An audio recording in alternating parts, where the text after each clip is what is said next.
The deep dive में आपका स्वागत है। नमस्कार। आज हम स्टीव मैग्नस की किताब डू हार्ड थिंग्स पर आधारित कुछ कमाल के सोर्सेस पर बात करने वाले हैं। और ये सोर्सेज मजबूती या जिसे हम टफनेस कहते हैं उसके बारे में हमारी सारी धारणाओं को चुनौती देते हैं। बिल्कुल। जब हम किसी टफ इंसान के बारे में सोचते हैं तो दिमाग में खास तस्वीर आती है ना? हाँ, कोई ऐसा जो दर्द में भी शांत रहे, जो अपनी भावनाएं कभी ना दिखाए, एक पत्थर दिल इंसान। हाँ, सख्त कोच, डरावने बॉस, कुछ हद तक वैसे पेरेंट्स भी। लेकिन क्या हो अगर ये सब बस एक बहुत बड़ी गलतफहमी हो? और क्या हो अगर असली मजबूती का मतलब इसके ठीक उल्टा हो? चलिए आज इसी की तह तक चलते हैं। तो शुरुआत कहाँ से करें? उस पारंपरिक चेहरे से? हाँ, वहीं से। मजबूती का वो पुराना जाना पहचाना चेहरा। मुझे तो सबसे पहले बास्केटबॉल कोच बॉबी नाइट याद आते हैं। ओहो, उनका तो स्टाइल ही यही था। ई फेंकना। और हैरानी की बात यह है कि समाज ने इसे टफनेस का तमगा पहना दिया। इसे एक मजबूत लीडरशिप की निशानी माना गया, लेकिन ये सिर्फ खेल के मैदान तक ही सीमित नहीं है ना? नहीं, बिल्कुल नहीं। सोर्सेज में एक बहुत अच्छी लाइन है, हमने मजबूती को कठोरता और मर्दानगी का दूसरा नाम समझ लिया है। सही बात है। और ये उस तरह की पेरेंटिंग में भी दिखता है जहां माता पिता को लगता है कि बच्चों पर बस सख्ती करने से ही वो मजबूत बनेंगे। और ये सख्ती कभी कभी बहुत ही खतरनाक मोड़ ले लेती है। हाँ, सोर्सेज में एक कॉलेज फुटबॉल खिलाड़ी की कहानी है जो बहुत दुखद है। उसकी मौत हीट स्ट्रोक से हो गई थी। और क्यों? क्योंकि जब उसने कहा कि उसकी तबीयत ठीक नहीं लग रही तो उससे कहा गया कि वो बहाने बना रहा है। और उसे और मजबूत बनने के लिए अपनी शारीरिक सीमाओं से बहुत आगे धकेल दिया गया। ये सिर्फ एक हादसा नहीं था। नहीं, ये उस मानसिकता का सीधा नतीजा था। ये दिखाता है कि जब हम मजबूती को गलत समझते हैं तो इसके परिणाम जानलेवा भी हो सकते हैं। और इसका सबसे मशहूर उदाहरण शायद जंक्शन बॉयज की कहानी है। हाँ, 1954 की कहानी। कोच पॉल बियर ब्रायंट अपनी टीम को मजबूत बनाने के लिए उन्हें टेक्सास की भयंकर गर्मी में ले गए। एक सुनसान जगह, बिना पानी के ट्रेनिंग, बहुत ही क्रूअल ड्रिल। हालत इतनी खराब थी कि कहते हैं 100 में से सिर्फ 30 खिलाड़ी ही उस कैंप को पूरा कर पाए। इसे आज भी टफनेस की सबसे बड़ी मिसाल माना जाता है। और यहीं पर सबसे बड़ा मिथ है जिसे ये सोर्सेस तोड़ते हैं। क्या? सच तो ये है कि उस सीजन में उस टीम का प्रदर्शन इतिहास के सबसे खराब प्रदर्शनों में से एक था। वाकई? हाँ, उन्होंने सिर्फ एक मैच जीता और 9 हारे। ये तो कमाल की बात है। मतलब जिस कहानी को पीढ़ियों से मजबूती बनाने की फैक्ट्री माना जाता था, वो असल में एक बहुत बड़ी असफलता थी। बिल्कुल। टीम की पात की सफलता उन नए खिलाड़ियों की वजह से थी जिन्हें बाद में भर्ती किया गया था, ना कि उस क्रूर कैंप से बचे लोगों की वजह से। तो फिर ये मिथक इतना मजबूत क्यों है? लोग इसे आज भी सच क्यों मानते हैं? क्योंकि यह सैन्य प्रशिक्षण की एक बहुत ही गलत नकल पर आधारित है। लोगों ने मिलिट्री की सख्त ट्रेनिंग देखी लेकिन उसके पीछे का सिद्धांत नहीं समझा। मतलब? असली सैन्य प्रशिक्षण का मकसद सैनिकों को तोड़ना नहीं, बनाना होता है। उन्हें पहले हर तरह का कौशल सिखाया जाता है। अच्छा, जैसे हथियार चलाना या मुश्किल हालात में जीना। एग्जैक्टली। और फिर उन्हें तनावपूर्ण स्थितियों में डाला जाता है ताकि वो उन स्किल्स का इस्तेमाल कर सकें। ये तैरो या डूबो वाला तरीका नहीं है। एक सोर्स में बहुत अच्छी बात कही गई है, हमने ट्रेनिंग देखी लेकिन सिखाना भूल गए। सही। वे सिर्फ लोगों पर तनाव डाल रहे थे, उन्हें उससे निपटने के लिए तैयार नहीं कर रहे थे। तो ये तो साफ है कि चीखने चिल्लाने से मजबूती नहीं आती। मैग्नस की एक नई परिभाषा देते हैं जो सुनने में बहुत अलग है। क्या है वो परिभाषा? असली मजबूती का मतलब है बेचैनी या तकलीफ का अनुभव करना, उससे भागने के बजाय उसकी ओर झुकना, उस पर ध्यान देना और फिर सोच समझकर कदम उठाने के लिए अपने अंदर जगह बनाना। वाह, मतलब ये रिएक्ट करने और रिस्पॉन्ड करने के बीच का फर्क है। ये कठोरता नहीं बल्कि जागरूकता है। बिल्कुल। और ये 4 स्तंभों पर टिकी हैं। चलिए पहले स्तंभ से शुरू करते हैं जो कहता है दिखावा छोड़ो, हकीकत को अपनाओ। इसका सीधा सा मतलब है अपनी क्षमताओं का सही अंदाजा लगाना, बिना किसी झूठे दिखावे के। जैसे सोर्सेस में स्कूल की मील रेस का उदाहरण है। ज्यादातर बच्चे क्या करते हैं? शुरुआत में ही अपनी पूरी ताकत से दौड़ते हैं और फिर कुछ ही देर में हाफने लगते हैं। हाँ, वो दिखाना चाहते हैं कि वे सबसे तेज हैं। अब उनकी तुलना एक अनुभवी मैराथन धावक से कीजिए। वो अपनी गति जानता है, अपनी सीमाओं को समझता है और उसी हिसाब से दौड़ता है। तो असली मजबूती ये जानने में है कि आप असल में कहाँ खड़े हैं, न कि ये दिखाने में कि आप कितने ताकतवर हैं। अच्छा, यहीं पर आत्मविश्वास यानी कॉन्फिडेंस की भूमिका बहुत दिलचस्प हो जाती है। हम तो यही सोचते हैं ना कि जो सबसे ज्यादा आत्मविश्वास से भरा दिखता है वही सबसे मजबूत होता है, लेकिन सोर्सेज में बडी एडलिन नाम के एक धावक की कहानी है। हाँ, ये कहानी इस सोच को पूरी तरह से पलट देती है। बडी एडलिन ने 1963 में मैराथन का वर्ल्ड रिकॉर्ड तोड़ा था।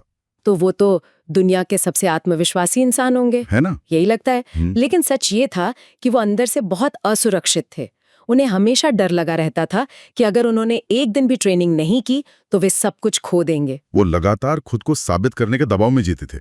हाँ, और ये उस कहावत को सच साबित करता है कि सच्चा आत्मविश्वास शांत होता है, असुरक्षा शोर मचाती है। तो फिर ये सच्चा शांत आत्मविश्वास आता कहाँ से है? अगर ये बाहरी उपलब्धियों से नहीं आता तो इसे बनाया कैसे जा सकता है? सोर्सेज इसके लिए 4 बहुत ही प्रैक्टिकल रणनीतियां बताते हैं। पहली, बार को नीचे करें, फ्लोर को ऊपर उठाएं। इसका क्या मतलब हुआ? मतलब कि हमेशा बहुत ऊंचे अवास्तविक लक्ष्य बनाने के बजाय एक न्यूनतम मानक तय करें, ऐसा कुछ जिसे आप हर हाल में पूरा कर सकते हैं। अच्छा, ताकि एक लगातार सफलता की भावना बनी रहे। बिल्कुल। दूसरी, परफेक्शन को छोड़ें और प्रामाणिकता को अपनाएं। ये मानना कि आप में कमियां भी हैं और ताकत भी। और तीसरी है अपनी ट्रेनिंग पर भरोसा करना। हाँ, आत्मविश्वास लगातार अभ्यास से आता है, असफलता के डर से नहीं। और चौथी, जो मुझे सबसे ज्यादा पसंद है, वो क्या है? एक शांत अहंकार विकसित करें। शांत अहंकार, ये सुनने में ही कितना शक्तिशाली लगता है। यानी आत्मविश्वास हो लेकिन साथ में सीखने की इच्छा भी हो। एग्जैक्टली।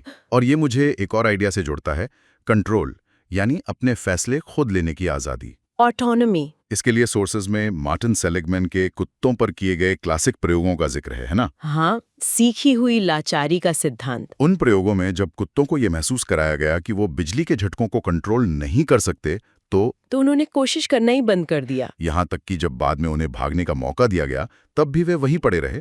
उन्होंने लाचारी सीख ली थी। और ये बात आज के ऑफिस कल्चर में कितनी सच लगती है। जब कर्मचारियों को लगता है कि उनका अपने काम पर कोई कंट्रोल नहीं है तो वे बर्नआउट का शिकार हो जाते हैं। बिल्कुल।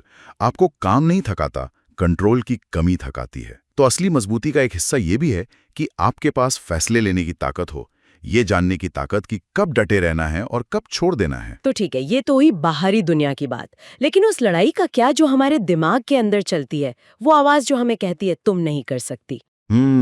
हमारा आंतरिक संवाद। हाँ, इसके लिए सोर्सेज में स्टीवन कैलाहैन की एक ऐसी कहानी है जिसे सुनकर रोंगटे खड़े हो जाते हैं। वो वाकई एक अविश्वसनीय कहानी है। 1982 में कैलाहैन अकेले अटलांटिक महासागर पार कर रहे थे जब उनकी नाव डूब गई। और वो 76 दिनों तक एक छोटी सी लाइफ राफ्ट पर समंदर के बीचों बीच फंसे रहे। अकेले 76 दिन, सोचना भी मुश्किल है। उन्होंने बताया कि जिंदा रहने के लिए उन्होंने दिमागी तौर पर खुद को 2 हिस्सों में बांट लिया। एक था तर्कसंगत कैप्टन जो शांत रहकर फैसले लेता था, और दूसरा था एक भावनात्मक क्रूमैन जो डरता था, चिल्लाता था।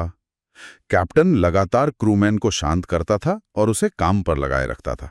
उन्होंने अपने दिमाग के अंदर एक टीम बना ली। और ये कोई पागलपन नहीं है, ये हमारे दिमाग के काम करने का एक बुनियादी तरीका है। क्या मतलब? न्यूरोसाइंस बताता है कि हमारे दिमाग में कोई एक बॉस नहीं बैठा है।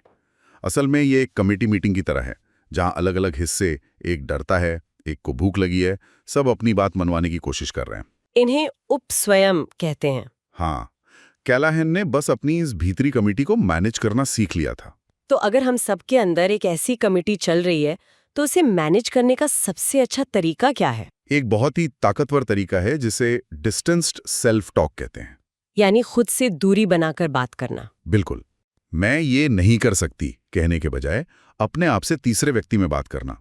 जैसे अपने नाम का इस्तेमाल करके कहना, रिया, तुम्हें शांत रहने की जरूरत है। ये सुनने में थोड़ा अजीब लगता है। लग सकता है, लेकिन रिसर्च दिखाती है कि ऐसा करने से हमारे और हमारी भावनाओं के बीच एक मनोवैज्ञानिक दूरी बन जाती है और उस दूरी की वजह से हम बेहतर फैसले ले पाते हैं। अरे वाह! तो ये वही जगह बनाना है जिसके बारे में मैग्नेसन ने अपनी परिभाषा में कहा था। हाँ, भावना और प्रतिक्रिया के बीच की जगह। ये मुझे अनुभवी ध्यान करने वालों पर की गई एक स्टडी की याद दिलाता है। वो कमाल की स्टडी है। वैज्ञानिकों ने पाया कि जब ध्यान करने वालों और नौसिखियों दोनों को दर्द दिया गया तो दर्द दोनों को बराबर हुआ। लेकिन फर्क था, बहुत बड़ा फर्क था। ध्यान करने वालों ने बताया कि उन्हें वो दर्द कम अप्रिय लगा। क्यों? क्योंकि उनकी भावनात्मक प्रतिक्रिया बहुत कम थी। उन्होंने उस शारीरिक सनसनी और उस पर अपनी भावनात्मक कहानी के बीच एक जगह बना ली थी। तो सच्ची मजबूती सिकुड़ने के बजाय विस्तार के बारे में है, अपने अनुभव को स्वीकार करने के बारे में, उसे दबाने के बारे में नहीं। और अंत में ये सब कुछ एक बहुत बड़े और गहरे विचार से जुड़ता है। और वो क्या है? बेचैनी में अर्थ खोजना।